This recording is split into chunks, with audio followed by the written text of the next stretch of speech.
Welcome to 7 news Telugu. నేను సుధా. బులెటిన్ల ముందుగా headlines.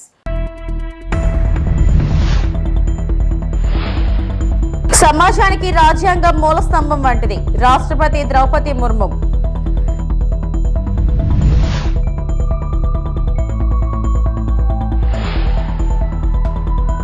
పర్యాటక ప్రాజెక్టులపై కేంద్ర మంత్రి సానుకూలంగా స్పందించారన్న డిప్యూటీ సీఎం పవన్ కళ్యాణ్.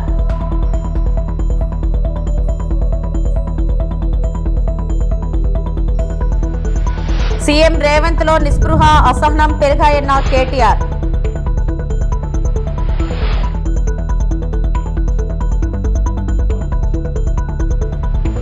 మన దేశ రాజ్యాంగం ఆమోదం పొంది 75 ఏళ్లు పూర్తయిన సందర్భంగా పాత పార్లమెంట్ ప్రాంగణంలోని సెంట్రల్ హాల్లో ప్రత్యేక వేడుకలు నిర్వహించారు. రాష్ట్రపతి ద్రౌపది ముర్ము నేతృత్వంలో జరిగిన ఈ కార్యక్రమంలో ఉపరాష్ట్రపతి జగదీప్ ధన్కడ్, ప్రధాని మోడీ, లోక్సభ స్పీకర్ ఓం బిర్లా సహా లోక్సభ, రాజ్యసభ సభ్యులంతా పాల్గొన్నారు. ఈ సందర్భంగా రాష్ట్రపతి ముర్ము ప్రసంగించారు.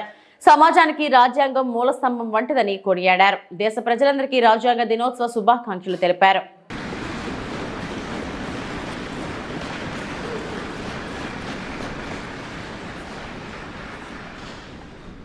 इसी के साथ दूसरी पुस्तक है भारत के संविधान का निर्माण और इसकी गौरवशाली यात्रा.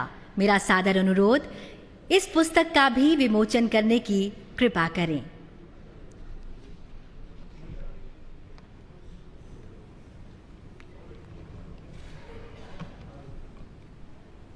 ये दोनों पुस्तकें अंग्रेजी और हिंदी दोनों ही भाषाओं में उपलब्ध हैं.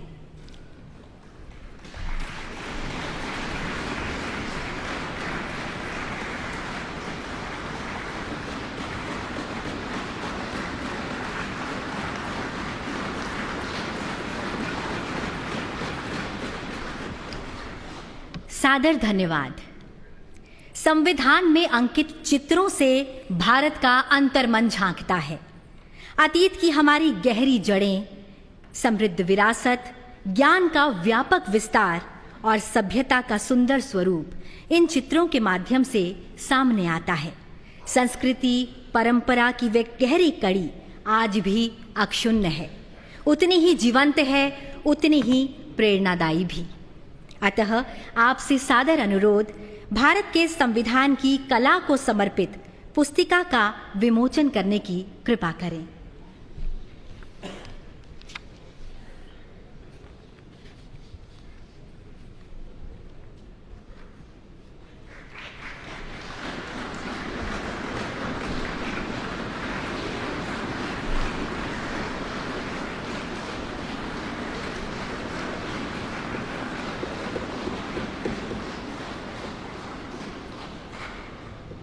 बहुत बहुत धन्यवाद.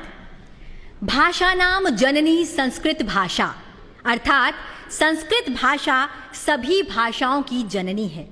हमारी सांस्कृतिक ఆంధ్రప్రదేశ్లో టూరిజం యూనివర్సిటీ సహా 7 అంశాలపై కేంద్ర పర్యాటక శాఖ మంత్రి గజేంద్ర సింగ్ షెకావత్తో చర్చించినట్టు ఉప ముఖ్యమంత్రి పవన్ కళ్యాణ్ తెలిపారు. ఢిల్లీ పర్యటనలో ఉన్న పవన్ మంగళవారం ఉదయం అక్బర్ రోడ్డులోని షెకావత్ ఇంటికి వెళ్లారు. అనంతరం మీడియాతో మాట్లాడారు. రాష్ట్రంలో పర్యాటకానికి సంబంధించి కొన్ని అంశాలు ప్రస్తావించినట్లు పవన్ పేర్కొన్నారు. తమ ప్రతిపాదనపై కేంద్ర మంత్రి షెకావత్ సానుకూలంగా స్పందించారని తెలిపారు. ఈ రోజున గజేంద్ర సింగ్ షెకావత్ గారంటే నాకు అపారమైన గౌరవం. అది ఈ రోజుది కాదు. ఆయన జలశక్తి మినిస్టర్గా ఉన్నప్పుడు కూడా ఆయన పోలవరం గురించి ఆయన ఎంతో నిలబడ్డారు. ఈరోజు ప్రత్యేకించి మన టూరిజం అండ్ కల్చర్ మీద ఆయన బాధ్యతలు నిర్వహిస్తున్నారు కాబట్టి వాళ్ళ దగ్గరికి వచ్చి ఒక 7-point ప్రపోజల్ మేము పెట్టాము. దానికి కొన్ని ప్రాజెక్ట్స్ మీద, వీటి మీద, అలాగే టూరిజం యూనివర్సిటీ మీద. సో వాటన్నిటికీ ఆయన సానుకూలంగా స్పందించి బడ్జెట్ ఉన్న పరిస్థితుల్లో ఎలాగ దాన్ని డెడికేట్ చేయమని, ఎలా అలాట్ చేయాలో చేస్తామని చెప్పారు.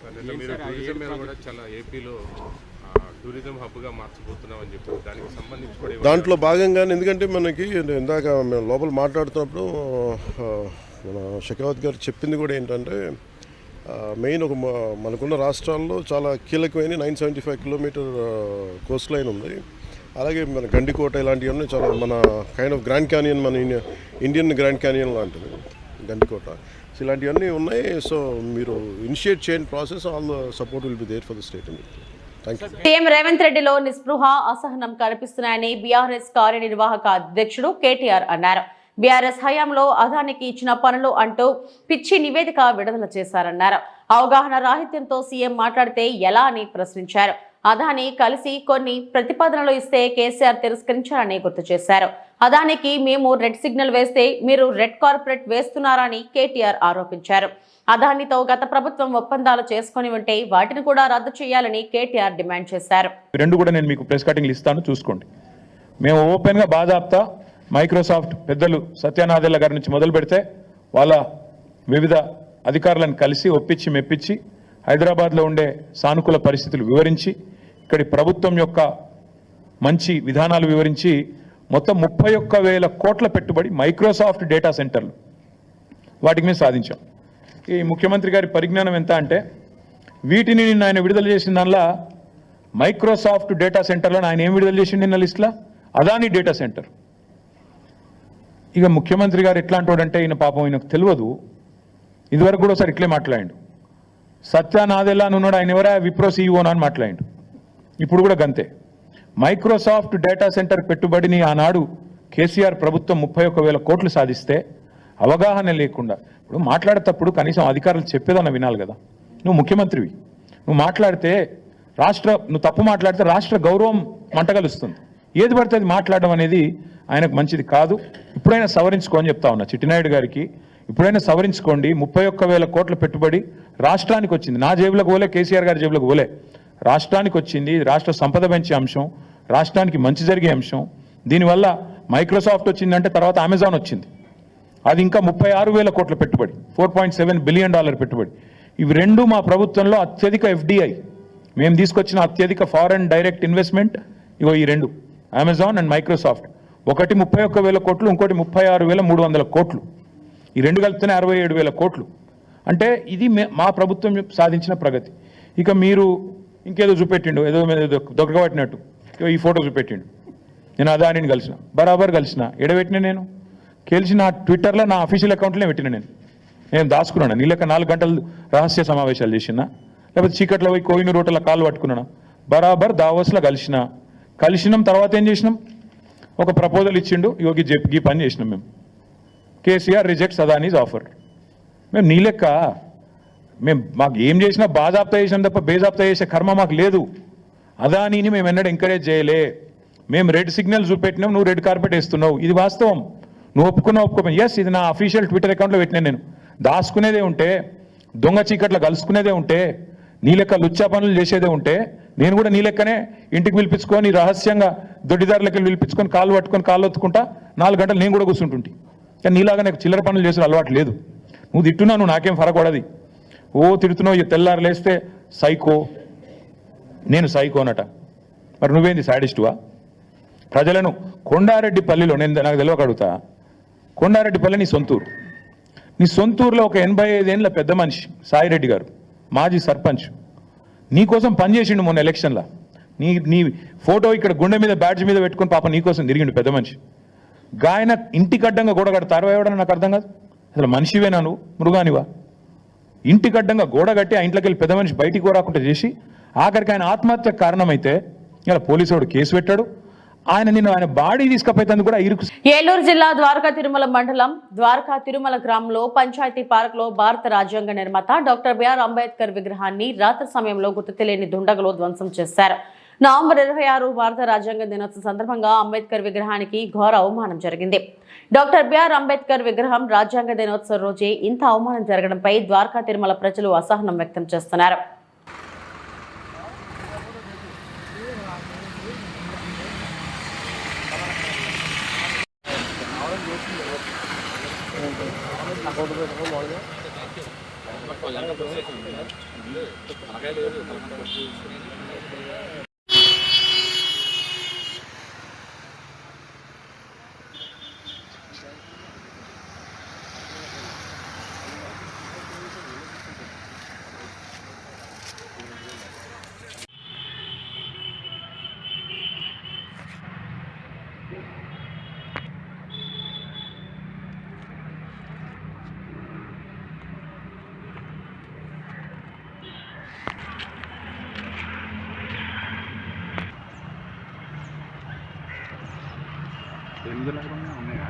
పోసేసి ఉంటాయి కదా.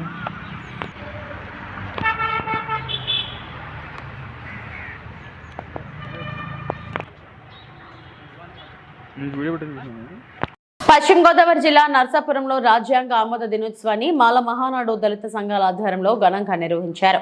సెంటర్లోని డాక్టర్ బాబాసాహెబ్ అంబేద్కర్ విగ్రహానికి సంఘం నాయకులు పూలమాలలు వేసి నివాళులు అర్పించారు. అనంతరం సంఘం జిల్లా నాయకులు జాన్ కెనడీ మాట్లాడుతూ వచ్చే ఏడాది నుంచి జిల్లాలోని ప్రతి ప్రాంతంలో రాజ్యాంగ ఆమోద దినోత్సవం ఘనంగా నిర్వహించి ప్రజలకు రాజ్యాంగంపై మరింత అవగాహన కల్పిస్తామన్నారు. రాజ్యాంగంలోని కొన్ని అంశాలను కొంతమంది పాలకులు తమకు అనుకూలంగా మార్చుకొని సమాజంలో ప్రజల మధ్య చిచ్చు పెట్టేందుకు ప్రయత్నిస్తున్నారని కెనడీ ఆవేదన వ్యక్తం చేశారు. ముందుగా రాజ్యాంగ దినోత్సవం సందర్భంగా నరసాపురం నియోజకవర్గంలో ఉన్న దళిత నాయకులకు, అంబేద్కర్ అభిమానులకు అందరికీ కూడా పేరు పేరున జయభీములు తెలియజేస్తున్నాను. ఎందుకనంటే డాక్టర్ బాబాసాహెబ్ అంబేద్కర్ గారు నవంబరు 26వ తేదీన సుమారు 75 సంవత్సరాల క్రితం భారత రాజ్యాంగాన్ని ఆమోదించడం, పార్లమెంట్లో ఆమోదించడం జరిగింది. ఆయన ఒకటే చెప్పాడు, స్వేచ్ఛ, సమానత్వం, సౌభోదత్వంతో భారతదేశం మెలగాలని, ప్రతి వ్యక్తికి స్వేచ్ఛ ఉండాలని, పత్రిక స్వేచ్ఛ ఉండాలని, వాక్ స్వాతంత్రం ఉండాలని, మత స్వేచ్ఛ ఉండాలని రాజ్యాంగంలో పొందుపరచడం జరిగింది. కానీ నేడు ప్రభుత్వాలు, బీజేపీ ప్రభుత్వం కానీ, కూటమి ప్రభుత్వాలు కానీ రాజ్యాంగాన్ని తొంగలో తొక్కడం జరుగుతుంది. ఎందుకంటే మత స్వేచ్ఛ లేకుండా, పత్రికా స్వేచ్ఛ లేకుండా చాలా ఇబ్బందికరమైన పరిస్థితులు క్రియేట్ చేయడం జరుగుతుంది. మేమందరం కూడా దాన్ని తీవ్రంగా ఖండిస్తున్నాం. అదేవిధంగా మన రాష్ట్రంలో చూసుకుంటే, మన రాష్ట్రం కాదు దేశంలో చూసుకుంటే ఈ వర్గీకరణని ఒక మహమ్మారిని తీసుకొచ్చి మాకు గొడవలు పెట్టి, మా మాదిగ సోదరులకు మాకు గొడవలు పెట్టి, ఎందుకంటే ఏదో రకంగా ఈ రిజర్వేషన్లు ఎత్తేయాలన్న ఉద్దేశంతో ఈ ప్రయత్నాన్ని చేస్తున్నారు. దాన్ని మేము తీవ్రంగా ఖండిస్తున్నాం. రాబోయే రోజుల్లో డిసెంబర్ 6వ తారీఖు నుంచి కూడా మొత్తం దేశమంతా కూడా ఈ ఉద్యమాన్ని ఉధృతం చేయడానికి, ప్రతి పల్లెకు తీసుకెళ్ళడానికి మేము ప్రయత్నిస్తాం. అదేవిధంగా వచ్చే సంవత్సరం ప్రతి గ్రామంలో కూడా ఈ నవంబర్ 26వ తారీఖున రాజ్యాంగ దినోత్సవం జరిపించే విధంగా ప్రతి అంబేద్కర్ సెంటర్లోనూ, ప్రతి అంబేద్కర్ స్టాట్యూ దగ్గర కూడా, ప్రతి గ్రామంలో కూడా అందరినీ మోటివేట్ చేసి అందరికీ కూడా చెప్పి రాజ్యాంగం యొక్క ఫలాలు మనం అందరం అందుకోవాలి. ఎందుకంటే రాజ్యాంగం లేకపోతే ఈ రోజున పార్లమెంటు నుంచి పంచాయతీ ఆఫీస్ వరకు పరిపాలిస్తున్నారంటే కేవలం డాక్టర్ బాబాసాహెబ్ అంబేద్కర్ ఇచ్చిన రాజ్యాంగం వల్లని మేము తెలియజేస్తూ మీ అందరికీ కూడా మరొక్కసారి రాజ్యాంగ దినోత్సవం శుభాకాంక్షలు తెలియజేస్తున్నాను. దువ్వాడ బస్సు డిపో నుండి 2 కొత్త బస్సులు ప్రారంభోత్సవం చేసిన రాష్ట్ర అధ్యక్షులు గాజువాక ఎమ్మెల్యే పల్లా శ్రీనివాసరావు. విశాఖపట్నం నుండి విజయవాడ వరకు 1, లంకెలపాలెం నుండి ఆర్టీసీ బస్ స్టాండ్ వరకు 2 బస్సులు ప్రారంభించిన పల్లా శ్రీనివాసరావు.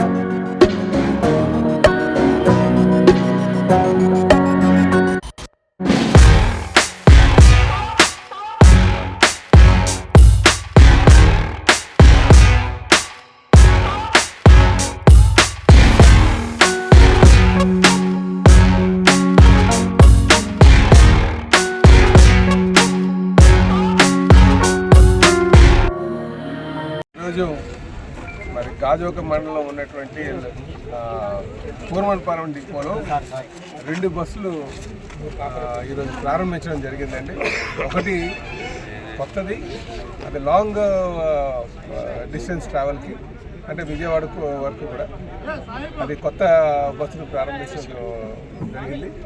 ఇదే కాకుండా ఈ 2వ సర్వీసు లంకిలపాలెం నుంచి అగనంపూడి మీదుగా స్టీల్ ప్లాంట్ జనరల్ హాస్పిటల్ మీదుగా కాంప్లెక్స్ వరకు వెళ్ళేటువంటి బస్ సర్వీస్ అండి. ఇది ఎక్కువగా మరి అవుట్సోర్సింగ్లో పనిచేస్తున్నటువంటి ఎంప్లాయీస్కి, అలాగే హాస్పిటల్కి వెళ్ళేటువంటి వారికి బాగా ఉపయోగపడుతుంది. ఎక్కువ డిమాండ్ ఉంది. ఎక్కువ మంది ప్రజలు కూడా ఈ సర్వీస్ వేయమని చెప్పేసి అర్జీలు పెట్టుకున్నటువంటిది.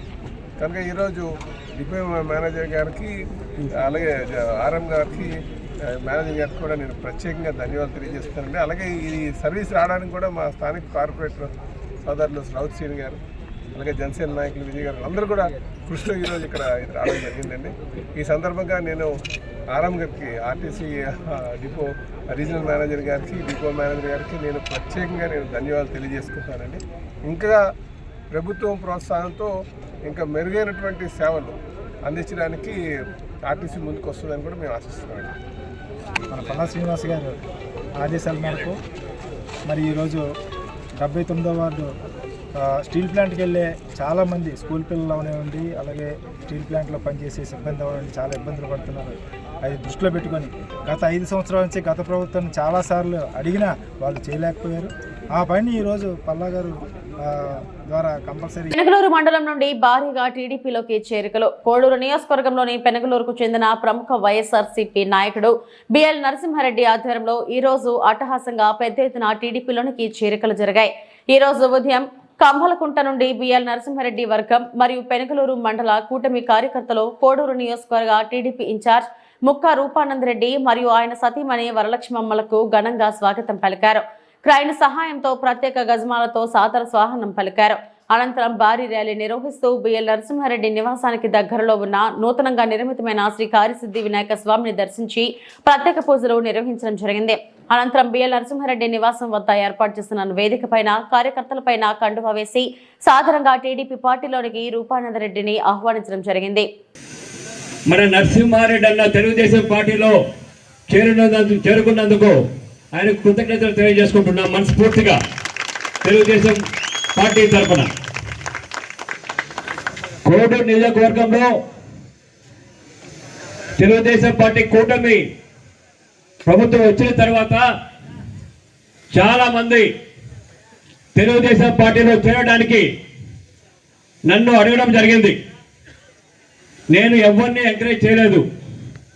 మొట్టమొదటిసారిగా మన నరసింహారెడ్డి అన్నను చాలా మంచి మనసు చాలా మంచిది, 10 మందికి ఉపయోగపడే వ్యక్తి అని మొట్టమొదటిసారిగా నరసింహారెడ్డి అన్నను తెలుగుదేశం పార్టీలో చేర్చుకోవడం జరుగుతుంది. దీనికి మనస్ఫూర్తిగా అన్నను తెలుగుదేశం పార్టీలోకి ఆహ్వానిస్తున్నా. ఈరోజు పెనగలూరు మండలం నరసింహారెడ్డి అన్న రాకతోటి ఎంతో బలోపేతం అవుతుందని కార్యకర్తలు నాయకులు ఈ ఉత్సాహం చూస్తుంటే మన కోడూరు నియోజకవర్గంలో తెలుగుదేశం పార్టీకి అడ్డు లేదని ఈ సందర్భంగా తెలియజేసుకుంటున్నా. 20 సంవత్సరాల నుంచి కాంగ్రెస్ పార్టీ, వైఎస్ఆర్ కాంగ్రెస్ పార్టీ పరిపాలించడం జరిగింది. రైల్వే కోడూరు నియోజకవర్గంలో అభివృద్ధి శూన్యం. తెలుగుదేశం పార్టీ అధికారంలోకి వచ్చిన తర్వాత దాపుగా 55 కోట్లు రోడ్డు వర్క్స్ జరుగుతున్నాయి. మన బాబు గారు మన సీఎం గారి దగ్గరికి పోయినప్పుడు నగరి గాలేరు కాలువ సార్ వైఎస్ఆర్ కాంగ్రెస్ పార్టీలో మన మిథున్ రెడ్డి అనే వ్యక్తి ఎంపీగా ఉన్నారు. ఇక్కడ ఆయన కడప నుంచి శ్రీ పద్మావతి అమ్మవారి ఆలయంలో శాస్త్రోక్తంగా కోయల్ అల్వార్ తిరుమంజనం శాస్త్రోక్తంగా నిర్వహించారు. తిరుపతి జిల్లా చంద్రగిరి నియోజకవర్గం తిరుపతి రూరల్ మండలం తిరుచానూరు శ్రీ పద్మావతి అమ్మవారి కార్తీక బ్రహ్మోత్సవాలను పురస్కరించుకొని మంగళవారం ఆలయంలో కోయల్ అల్వార్ తిరుమంజనం శాస్త్రోక్తంగా నిర్వహించారు. టీటీడీ జేఈఓలు గౌతమి వీరబ్రహ్మం పాల్గొన్నారు. ఉదయం సుప్రభాతంతో అమ్మవారిని మేల్కొల్పి సహస్ర నామార్చన శుద్ధి నిర్వహించారు.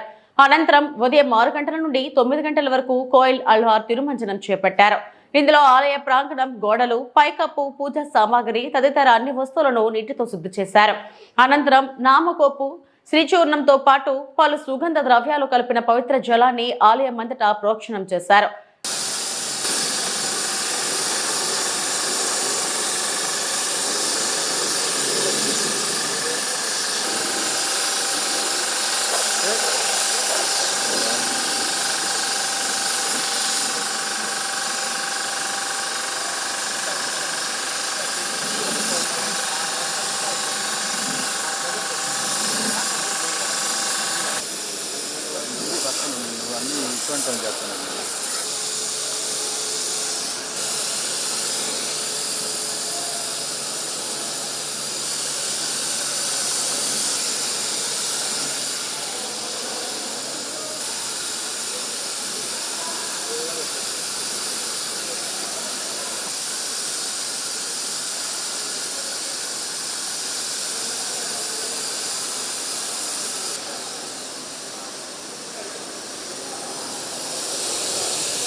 శ్రీ పద్మావతి దాయల వారికి కార్తీక బ్రహ్మోత్సవంలో ఈరోజు కోయిలాల్వారి తిరుమంజనంతో రంగరంగ వైభవంగా ప్రారంభమైనది.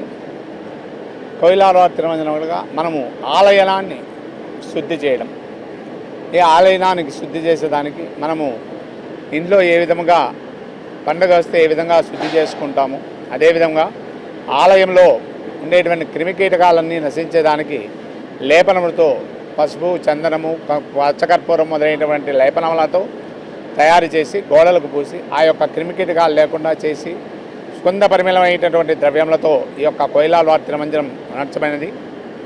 కోయిలాల్వారి తిరుమంజనం అయిన తర్వాత ముఖ్యంగా ప్రతి బ్రహ్మోత్సవానికి ముందుగా వచ్చేటువంటి మంగళవారం నాడు ఈ యొక్క కోయిలాల్వారి తిరుమంజనం చేయటగా మనకు అనవాయితీగా వస్తున్నది విదితమే. అదేవిధంగా రేపటి దినము లక్ష కుంకుమార్చనతో అమ్మవారు లక్షనామములతో అమ్మవారిని స్మరిస్తూ ఈ యొక్క బ్రహ్మోత్సవము అంతయు నిర్విఘ్నముగా పరిసమాప్తి చెందాలని అమ్మవారిని లక్షనామంతో స్మరించి ఈ యొక్క లక్ష కుంకుమార్చన కార్యక్రమం ప్రారంభించబడింది. అదేవిధముగా ఈరోజు పరదాలు స్వర్ణకుమార్ రెడ్డి హైదరాబాదు అతను ఈ పరదాలు. ఇవి ఇప్పటి వరకు నా బులెటిన్ అప్డేట్స్. మరిన్ని వార్తా విశేషాల కోసం చూస్తూనే ఉండండి. నమస్తే.